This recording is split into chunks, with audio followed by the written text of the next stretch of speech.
Most of us try to avoid problems we don't think we'll be able to solve, but there is value to struggling with unsolvable issues. It can teach us resiliency and humility, among other virtues. And here to tell us more is WSJ Work Family columnist Sue Shellenbarger and Professor Bruce Ankenman, co-director of the Siegel Design Institute at Northwestern University and of the course called Design Thinking and Communication. Welcome to both of you. Sue, let me start with you. Is wrestling with an unsolvable problem every once in a while something most everyone can benefit from?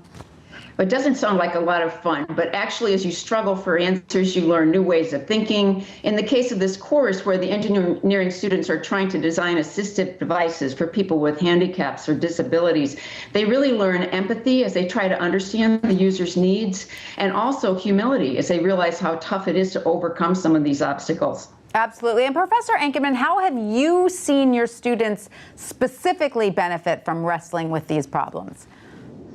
Well, I think one of the big things is that we're teaching them the design process, which actually encourages them to try things that might not work. We say up front that, you're going to try some things that aren't going to work, and that you're going to go talk to your users, the people that are going to use your design, and they're going to tell you they don't like it. Expect that and learn from it. And I think that skill of saying we're going to try things but not expect that it's going to be the right answer is okay. So how is your course designed exactly? The students work in teams, is that correct? They do. They work in teams of 4. And there's 4 teams of 4 in a section, and then we have 2 faculty that essentially, they teach, but what they're really doing is they're coaching and mentoring. So they're with the students saying, how is it going today? What are you working on? Oh, show us your prototype, show us your ideas, and let's prepare for your user testing session. So it's more of a mentoring than it is a teaching. All right. So Sue, this process sounds like it can obviously get messy. Is learning to ask for help, to lean on others in your team, one of the key lessons here? I saw the students I interviewed really doing that. Many of them were used to working alone on courses and tests. What they had to do was first ask the user what they really needed. How can I help you? How can this device work better? There were a couple of teams I interviewed too, who when they came away from an unsuccessful session, really found that when they got together, they could lean on each other for ideas. So it really does work that way. And Professor Ankenman, how often do the teams blow up? And when that happens, is it considered a failure?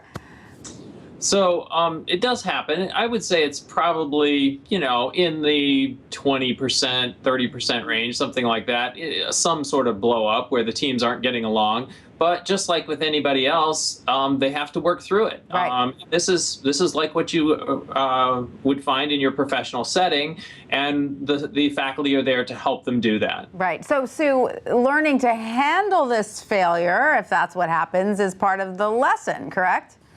That's right. I think anyone who has any kind of creative job has to understand that failure is part of the process. And if students experience it in small doses, it almost inoculates them, if you will, for future failures, which are inevitable. And you have to fail. That's how you learn. That's how you learn. But Professor, who comes up with these problems that the teams are trying to solve? The professors, the teams, and are they truly impossible or just very, very difficult? So for the freshman class that Sue primarily studied, we provide the projects and we work with local agencies. The Rehabilitation Institute of Chicago is one of our primary providers of projects, and we work with physical therapists and occupational therapists there to come up with the problems. The problems, in some cases, the students come up with great answers to the problem. They come up with a great idea and they feel really good about it at the end. But one of the points is that it's not a right answer. There's another team right next to them that makes a different product that also is a good answer. There are some projects that are really difficult and really hard. Being something that we had a project where it was trying to pick up something from the ground for somebody who was in a wheelchair but also had great disability with their arms. And that was a project that was just extremely hard for these students. They did a good job of doing something, but at the end, the faculty said, you tried really hard, you worked at it, you did something. They could tell they didn't solve the problem, but they still felt good about the fact that they worked hard and were able to do something that moved it forward towards a solution in the long run. So that was still considered a success? It definitely was. All right. Thank you, Professor Bruce Ankenman and Sue Shellenbarger, for that. Thanks, Tanya.